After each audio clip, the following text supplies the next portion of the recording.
எனக்கு மிகவும் அன்பான நண்பு சகோதர சகோதரிகளே, ஒவ்வொரு நாள் காலையிலும் வந்து நான் உங்களை பார்ப்பது அதிக மகிழ்ச்சி அடைகிறேன்.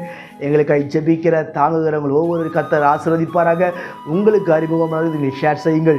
கர்த்தர் உங்களையும் ஆசீர்வதித்து மேன்மைப்படுத்துவார்.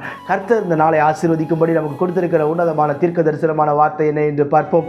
அது எரேமியா 11வது அதிகாரம் 3வது வசனம். நீங்கள் என் ஜனமாய் இருப்பீர்கள், நான் உங்கள் தேவனாய் இருப்பேன் என்று கர்த்தர் வாக்கு கொடுப்பார். நீங்கள் என் ஜனமாய் இருப்பீர்கள். உலகத்தில் எந்த தேவர்களும் சொல்லாத ஒரு வார்த்தை, உலகத்தில் இருக்கிற எந்த ஒரு நல்லவர்களும் சொல்லாத ஒரு வார்த்தை, உலகத்தில் இருக்கிற எந்த ஒரு புனிதர்களும் சொல்லாத ஒரு வார்த்தையை தான் நீங்களும் நானும் ஆராதிக்கிற தெய்வம் சொல்லுகிறார்.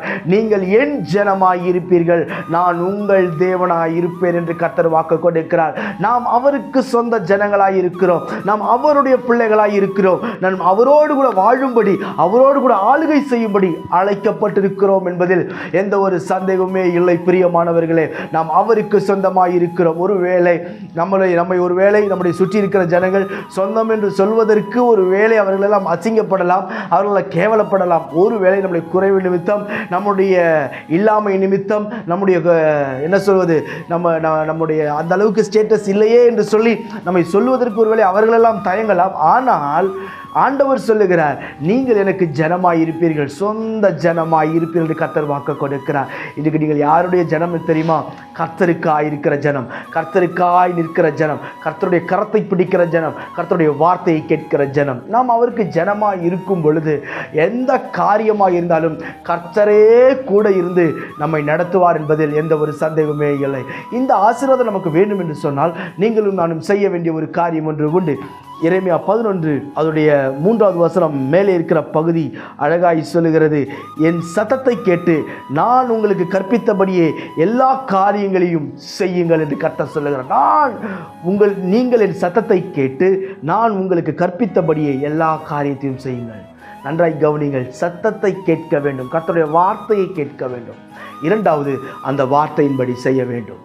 இந்த 2 காரியம் மிக முக்கியமான ஒரு காரியம். இந்த 2 காரியத்தை நாம் செய்யும் பொழுது அவர் நமக்கு தேவனாய் இருப்பார், நாம் அவருடைய ஜனமாய் இருப்போம். இன்றைக்கி எல்லாம் என்ன தெரியுமா? ஆண்டவருக்கு எப்போவுமே கூட இருக்கணும் பிரதர், ஆண்டவர் எப்போவும் நடத்தணும் பிரதர், ஆண்டவருக்கு எல்லா காரியத்தையும் வாய்க்க பண்ணணும் பிரதர், ஆண்டவருக்கு எல்லா விஷயத்தையும் எனக்கு கைக்கூடி வரப்படணும் பிரதர். ஆனால் நான் மட்டும் ஒன்றும் செய்ய மாட்டேன் பிரதர், அவர் எனக்கு எல்லாம் செய்யணும், ஆனால் நான் ஒன்றும் செய்ய மாட்டேன். அப்படி கிடையாது பிரியமானவர்களே. கர்த்தர் ஒவ்வொரு வாக்கு தத்தமும் நிபந்தனைக்கு உட்பட்டிருக்கிறது. கர்த்தர் எதிர்பார்க்கிற ஒரு காரியம் என்ன தெரியுமா? நீங்கள் ஜனமாயிருப்பேன்னு சொல்லிட்டாரு. சொன்னவர் சொல்றாரு, என் சத்தத்தை கேள், என் சத்தத்தை கேட்டு அதன்படி செய், நிச்சயமாக என்னுடைய ஜனமாயிருப்பாய். கீழ்ப்படிந்து நம்மை ஒப்புக் கொடுப்போம். கர்த்தர் நிச்சயம் நம்மை வாழ வைத்து உயர்த்துவார். நான் உங்களுக்கு ஜெபிக்கிறேன். பரலோக பிதாவே, இந்த வார்த்தையெல்லாம் கேட்கிறேன். அன்பு சகோதர சகோதரி ஒவ்வொரு ஆசீர்வாதத்தை மேன்மைப்படுத்தும், கனப்படுத்தி உயர்த்தும். இந்த பிள்ளைகள் விரும்புகிற காரியத்தை கரத்திலே கொடுத்து ஆசீர்வதி. தடைகள் எல்லாம் நீங்கும் ஆண்டவரே, அற்புதமாய் நடத்தும். எல்லா தடைகளையும் நீக்கி போட்டு என் தேவனுடைய பிள்ளைகளுக்கு திறந்த வாசலை வைக்கும்படிக்கு நான் ஜெபிக்கிறேன். கிருபை சூழ்ந்திருக்கட்டும் ஆண்டவரே. சொந்த ஜனங்களாய் வேறு பிரித்தவர் நீர் ஆதரித்து நடத்துவீராக. இயேசுவின் நாமத்தில் ஜெபிக்கிறேன் ஜீவனுள்ள பிதாவே. ஆமென், ஆமென், ஆமென். God bless you.